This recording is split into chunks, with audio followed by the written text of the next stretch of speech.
زي ما عودناكم في إليكسير إن إحنا كل مرة بنفتح ملف مهم، والنهارده هنفتح ملف السمنة. السمنة ده موضوع مهم جدًا بيهم كل ست وكل راجل، سواء كان كبير أو صغير، وعلشان كده إحنا قررنا إن إحنا يبقى ضيفنا النهارده معانا ومعاكم الدكتور طارق الشاذلي، استشاري الجهاز الهضمي والباطنة والسمنة. إزي حضرتك يا دكتور؟ بارحب بحضرتك. أهلًا وأنتِ كمان كتير. كنا عايزين نتكلم، كنت بنقول بنفتح ملف السمنة، والسمنة يعني كل الناس ما فيش حد فينا ما بيبقاش عايز يبقى جسمه مثالي، يبقى جسمه مثالي وصحته أيضًا مثالية أو صحته كويسة. آآ يعني لو قُلت دكتور طارق تخصُّصه مش بس سمنة، هو باطنة وجهاز هضمي. طب إيه علاقة السمنة بالباطنة والجهاز الهضمي؟ طب ما هو الجهاز الهضمي هو الهرمونات كلها هي اللي مسيطرة على السمنة. البنكرياس بيطلّع الأنسولين ده جهاز هضمي، المعدة بتطلّع الجرلين هرمون ده جهاز هضمي، الأمعاء بتطلّع ليبتين هرمون ده جهاز هضمي، الحقن النت نازلة جديد اللي بتشتغل على الGLP-1 ده كله ده جهاز هضمي. ف وفي غدد طبعًا اللي هي زي الغدة الدرقية، لكن الجهاز الهضمي ما زال يسيطر على مرض السمنة. الأكل والشرب ده كله جهاز هضمي، إنك تاكل جهاز هضمي. فهو الجهاز الهضمي ما زال هو المتوّج في مرض السمنة، هو المسؤول عن مرض السمنة. بس إحنا يعني حضرتك هل تتّفق معايا إنه السمنة بقت تخصُّص للي ما عندوش تخصُّص؟ يعني أنا باشوف ناس تغذية بيشتغلوا سمنة، ناس بتوع تربية رياضية بيشتغلوا سمنة، ناس بتوع يعني حاجات أخرى كتيرة تجميل وبيشتغلوا سمنة. طَب أنا كمريض سمنة لمّا أحب أروح لدكتور، أروح لتخصُّص إيه؟ بُصّي، هو مرض السمنة مرض باطنة، إمم. ده موجود في أمراض الباطنة، مرض من أمراض الميتابوليزم زيه زي السكر بالضبط. فطبعًا المسؤول عن مرض السمنة دكتور باطني، ده لا جدال في هذا، سواء تخصصه جهاز هضمي أو غدة، تخصص غدد، هو ده المسؤول عن علاج مرض السمنة. غُدد، يعني تخصُّص الغُدد دي آه. حاجة تانية غير جهاز البطني. الهضمي تبع البطن، الاتنين تبع البطن، فروع من فروع البطن. طبعًا لو جينا اتكلمنا عن مرض السمنة عشان نفهمه، هو مرض مزمن. مريض السمنة فاكر إن نهاية القصة بتاعته إن هو ينزل في الوزن، يُفاجأ إنه بيرجع تاني. يعني مريض السمنة يُفاجأ إنه بيرجع تاني، لأن هو مش عارف إن ده مرض يعني في مخه، جوّه مخه في الخلفية، هو مش عارف ده مرض مصاحبه على طول، زيه زي مريض السكر. مريض السكر مش هيروح منه، هيتضبطوا هتضبط السكر لكن مش هتتخلص من مرض السكر. مريض السمنة أو مرض السمنة ده مرض مزمن. في خلفية المريض إن هو مش يعني فاكر إن هو هينتهي لأ، مش هتنتهي من مرض السمنة، زيه زي مرض السكر، زيه زي الضغط. أنا أول مرّة أسمع إنه مرض السمنة مرض مزمن الحقيقة، يعني دي كلمة يمكن إحنا ما اتعودناش عليها، متخيلين إنه أنا خلاص أعمل مثلًا عملية من العمليات بتاعة التكميم أو كده، أو أمشي على نظام غذائي، كده أنا هابقى كويس. ما هي الفكرة إنك أنت لازم تمشي على بروتوكول وتغيير أسلوب حياة. ما عملت تكميم وكلت هترجع، عملت تغيير مسار وكلت هترجع، خدت حقن الone shot وكلت هترجع. المشكلة في مرض السمنة إنك أنت تعمل بروتوكول لمريض السمنة وتحوّل أسلوب حياته إلى أسلوب حياة منظم. يعني طول الحياة، طول العمر. طول عمره، إمم. زيه زي مرض السكر. مش معنى ذلك إنك أنت كمريض سمنة، عشان برضه أقول إنك أنت هتعيش على دايت حرمان، ما حدش هيقدر يمشي على دايت حرمان. صحيح. أي مريض سمنة هيحب ياكل محشي، هيحب ياكل مكرونة بشاميل، لو جيت قُلت له كُل يعني دكاترة الدايت كلها بتركز على مريض السمنة، خُد high protein، خُد carbs صحية. هو هياكل مكرونة بشاميل يا حبيبي، هياكل محشي برضه، ما لازم. يبقى إذًا الب ال البروتوكول بتاع م ال ال ال النظام الغذائي لازم يكون بروتوكول فيه حرفية عالية. لأن مريض السمنة لو جيت قُلت له كُل high protein وfats وcarb، مش هيقدر يعيش حياته كلها كده. ده مريض بيحب الأكل. مرض السمنة نوعين، يا إما مدمن طعام، يا إما emotional eating. اللي هو الأكل العاطفي. اللي بيحب الأكل ده هو أكيل، إمم. هو بيحب الأكل نوعًا وكمًا. الemotional eating ده مريض بياكل تحت ضغط عاطفي، emotional eating أو تحت stress. فده مهم جدًا إنك مريض السمنة يعرف إن مرض السمنة مرض مزمن، هتعمل تكميم لازم تمشي على نظام غذائي، هتعمل تغيير مسار هتاخد الone shot هتمشي على نظام غذائي، دي الفكرة.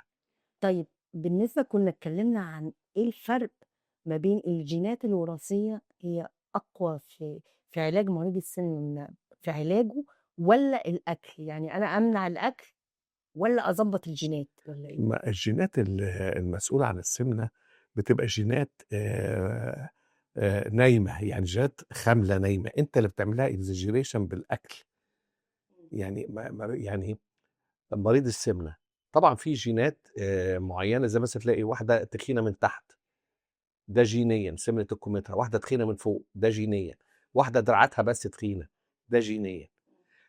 لكن لو جينات إنك أنت عندك استعداد للسمنة، أنت ممكن توقّف الجينات دي لو أنت غيّرت من أسلوب حياتك، دخّلت الأكل، دخّلت الرياضة، لا شك إنك أنت هتوقّف تطوّر الجين، ده مهم جدًا. لكن لو ساعدت الجينات دي البيئة أصل أنت بتتخن إزاي؟ بتتخن يا إما بيئة حواليك بتحب الأكل، ده مهم جدًا، يا إما إنك أنت عوّدت نَفْسك على الأكل الjunk food والأكلات اللي هي الشهية دي، ما أنت بتتخن كده، بتتخن أكل وجبات سريعة وjunk food. لأ، بس كنا بنسمع مثلًا إنه ناس ما بتاكلش كتير يقول لك ده أنا باشرب مَيّة أتخن، ده صح؟ هو فعلًا أقول لك حاجة، هو أنا معايا حتى واحد هنا في العيادة بتاعتي رفيّع جدًا، بيدّيها حلاوة طحينية وكشري وما بيتخنش. جيناته الوراثية بقى هو تركيبة جسمه وتركيبة جيناته كده، ومحتارين فيها، في ناس يقول لك الساحة البيولوجية بتاعته، بس هم مسمينهم lucky persons، أشخاص lucky persons، هو محظوظ بجسمه ده، ياكل مهما ياكل ما بيتخنش، ده حقيقي. وفي تفاوت في الميتابوليزم، في واحد ياكل بكميات معينة لو كلها شخص تاني يزيد الضعف ده، يعني لو جبت شخصين ده بياكل مثلًا 10 معالق وده هياكل نفس ال10 ده يتخن الضعف ده. يعني كده يبقى حضرتك بتؤكد إنه الجينات هي الأقوى في إنه الإنسان يبقى يُصاب بمرض السمنة، الجينات أقوى من الأكل. الجينات لا شك إنها ليها مش أقوى، هي ليها تأثير قوي جدًا في مرض السمنة، يعني اللفظ المثالي مش أقوى وأضعف، هي ليها تأثير قوي جدًا في مرض السمنة، طب لازم تتحط في الاعتبار. يعني لمّا بييجي لك المريض بتبقى بتعرف ده من جيناته الوراثية، هل بتعمل له تحليل مثلًا والّا إيه؟ الجينات يا إما هو بيبقى تخين من هو طفل، ده جين وراثة، أو أبوه ووالدته تخان، فهو بييجي يكبر يتخن زي والدته أو والده، بيتخن في سن معين age معين. طيب لو أنا قُلت إنه اللي بييجي يخس هل تأثير ال حالته النفسية بيساعد على الخسسان؟ يعني لو واحد حالته النفسية مستقرة أو مبسوط، ممكن يسرّع موضوع الخسسان أو نزول الوزن؟ طبعًا الحالة النفسية الpositive energy مهمة جدًا، واحد مُقبل على إنه يخس، مُقبل عليها بحماس، مُقبل على يحط نظام غذائي، مُقبل على إنه هيمارس رياضة، التفاؤل نفسه نوع بيدّي يعني أنا باشوفها في الpositive energy بتبان في السمنة. واحد تاني مُكتئب، لإن الاكتئاب والسمنة كلاهما وقود يشعل الآخر، مريض السمنة تلاقيه مُكتئب، والمُكتئب يتخن. صحيح. فكلاهما فأنت لازم طبعًا يكون في عندك الenergy الكفاية إنك أنت تتخلّص. علاج مرض السمنة علاج مش سهل، يعني الناس اللي سامعاني كلها دلوقتي هو عارف بيعاني قد إيه، وعارف عانى قد إيه، وعارف إن هو خس ورجع تاني كام مرّة، وبيرجع لأوزان أعلى من اللي كان فيها. هل حضرتك شايف إنه حالته النفسية دي تحتاج إلى تدخُّل دكتور نفسي أو حد طبعًا. في أحيانًا بيوكّلوا لدكتور نفسي طبعًا، إمم. في خلّي بالِك أدوية الحالات النفسية بتتخن كلها، آه. ما هو في أسباب السمنة، أسباب السمنة ممكن تبقى أدوية، يعني ممكن ما يبقاش في جينات ولا أكل وبيفرق. أدوية إمم. طبعًا. أدوية الصرع، أدوية الحالات النفسية، بعض أدوية القلب زي البيتا بلوكر بتتخن، فواتح الشهية، كل ده بيتخن. طيب يعني سمعنا كتير عن عدد من المنتجات زي الحقن، أنواع كتيرة في علاج مرضى السمنة زي الحقن، وأنواع كتيرة يعني في حقن شهيرة جدًا، وطبعًا مش هاقدر أذكرها يعني عشان ما تبقاش إعلان بس.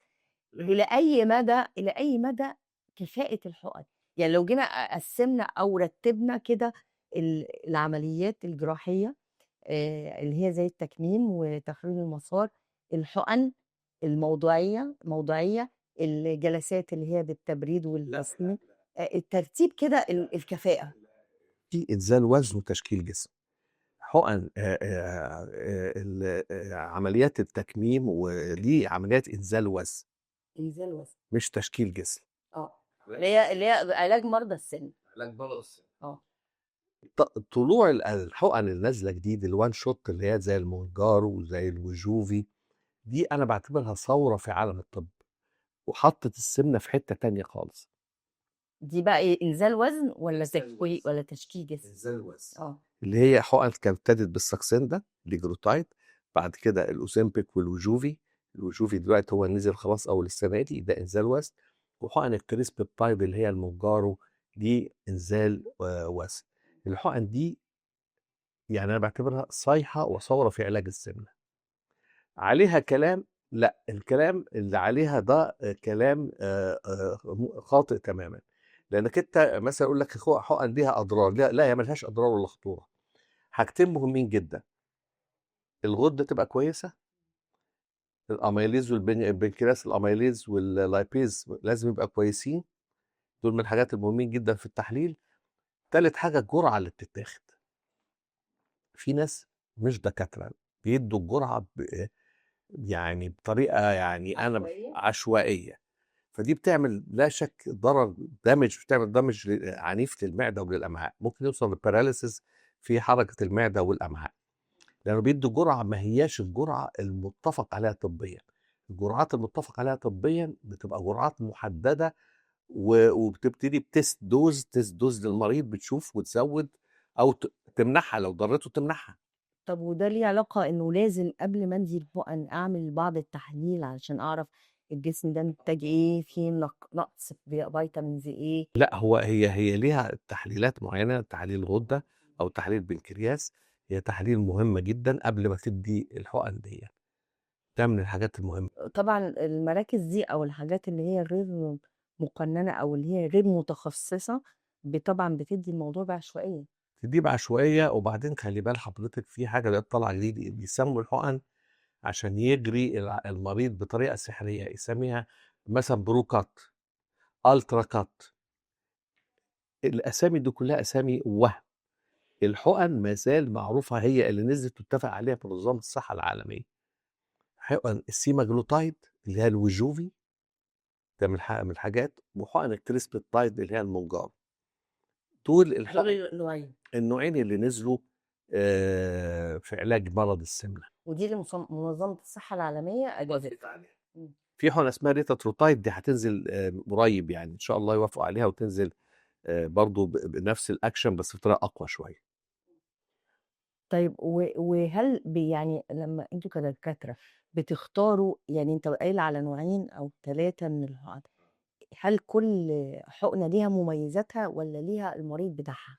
مثلًا حقنة الوجوفي دي بتتاخد في السن الصغير، ممكن دي سهّلت علينا حاجات، من سن 12 بتاخدها. مهمة جدًا لحالات التدهُّن الكبدي، بتفيد في حالات التدهُّن الكبدي. بنبتدي بيها كجرعة أضعف شوية من المونجارو، فأنت بتختار المريض حسب حالة السمنة بتاعته.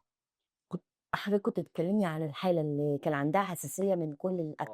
دي من الحالات اللي كانت صعبة جدًا في نزولها، دي بعتها تعمل تكميم. ده كان سنها كام سنة؟ حاجة و20 تقريبًا. صغيرة يعني. وهي يعني طبعًا كانت الجينات الوراثية بتاعتها كلّهم تخان يعني. هي كانت جينيًا تخينة. ما نزلتش بالنظم الغذائية، ما نزلتش بالأدوية، فبعتها تعمل تكميم. ونجحت والّا ما تعرفش عنها؟ لأ ما أعرفش الصراحة، بما يرضي الله. لكن قعدت معاها فترة. قعدت معاها فترة شهرين 3. يعني عايزة أقول ليه أنا باشوف إنه في عمليات نصب كتيرة أوي، أوي بيتعرّض ليها مرضى السمنة، إيه السبب؟ علشان الناس عندها شغف أو جري ورا أي جديد والّا يعني في عشوائية في السوق كُلّه؟ مرض السمنة أصلًا العطّار بيفتي فيه، وأنتِ قُلتِ مش عارف خرّيج إيه بيفتي فيه. مرض أصلًا ما لوش هوية، دي مشكلة مرض السمنة. يعني إيه ما لوش يعني مثلًا في مرض دكتور القلب، لأ أدوية القلب معروفة، ما فيش واحد بيقدر يفتي فيها. صحيح. السمنة واحد يجيب لك أي برشام يقول لك خُد ده، إمم. إعلانات على النت خُد ده.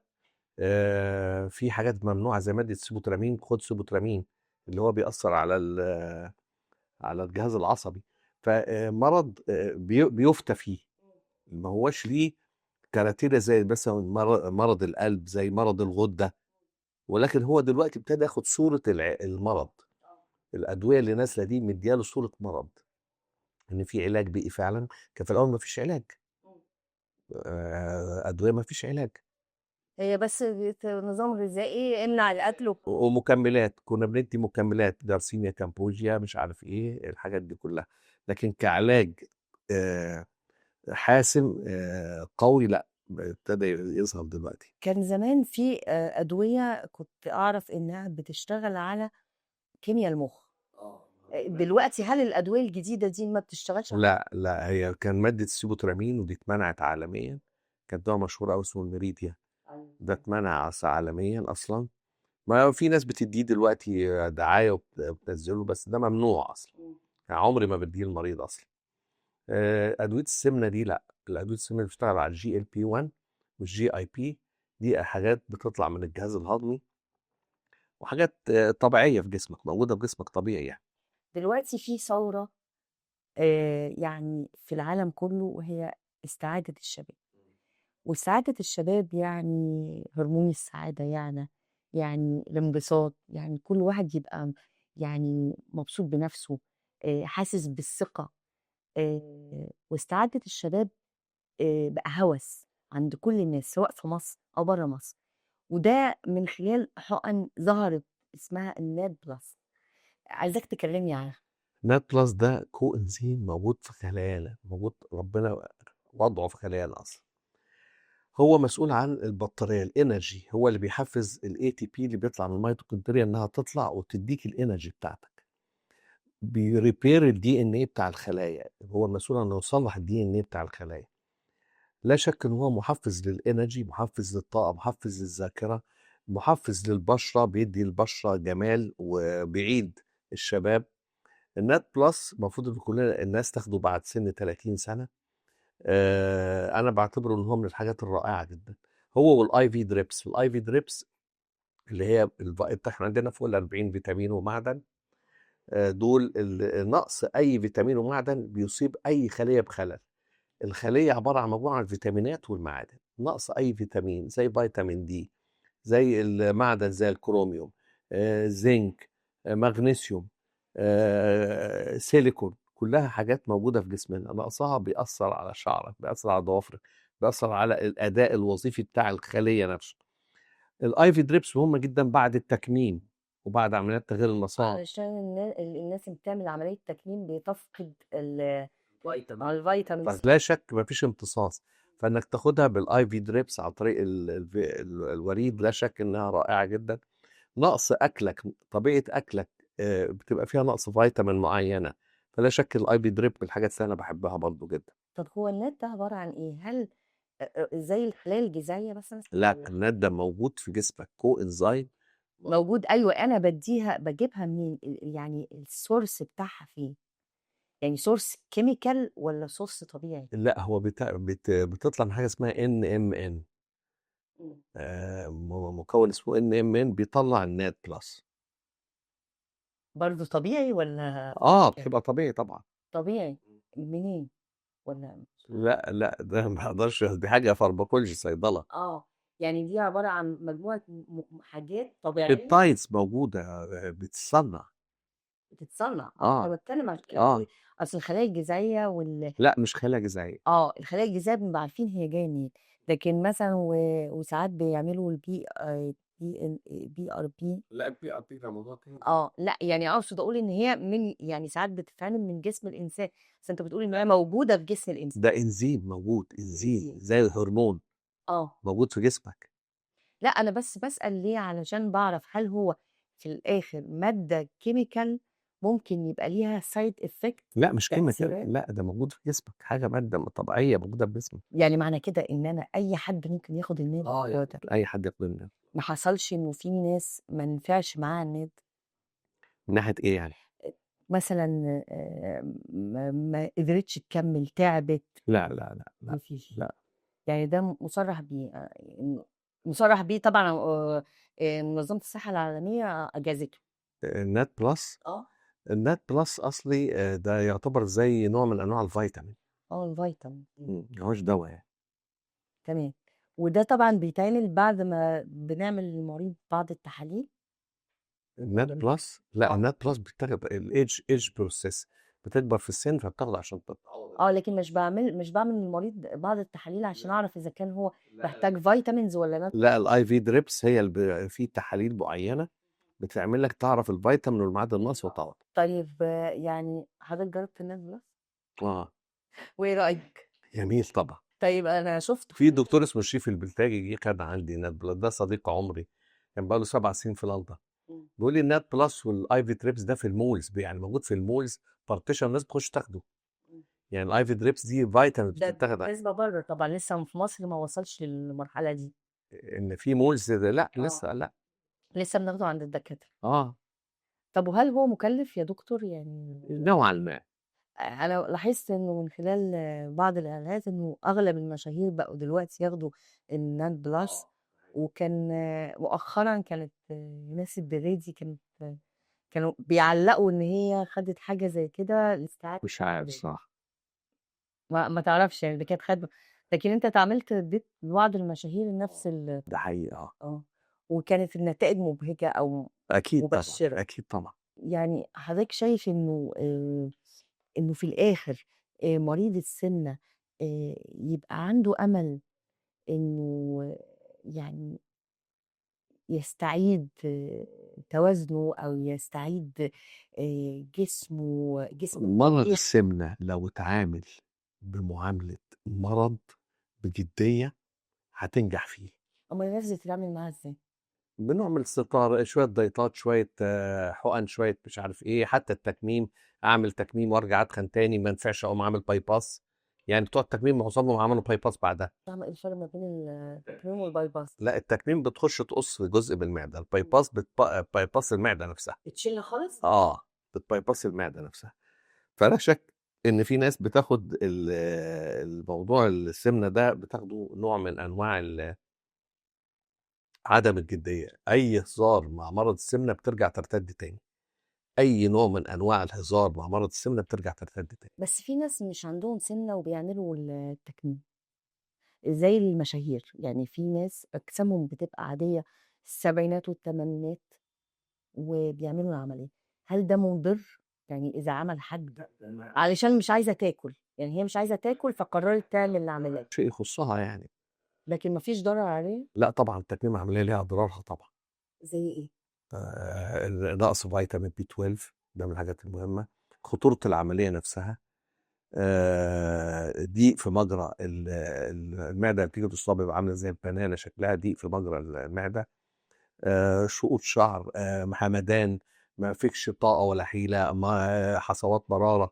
معنى كده إنه اللي بيعمل العمليات دي غالبًا ما بيستعيدش صحته بشكل كامل. طبعًا، طبعًا. وساعتها بقى بنحتاج إن إحنا بقى نعمل حاجات مكملات اللي هي زي ما بتقول حقن الvitamins أو بالضبط، الزايد أو كده. بالضبط. أنا باشكر حضرتك يا دكتور طارق، ويعني على الكلام المهم ده، و وإن شاء الله يعني يبقى في لقاءات قادمة وحاجات أحسن وأقوى بقى في المرة الجاية إن شاء إن الله. شاء الله.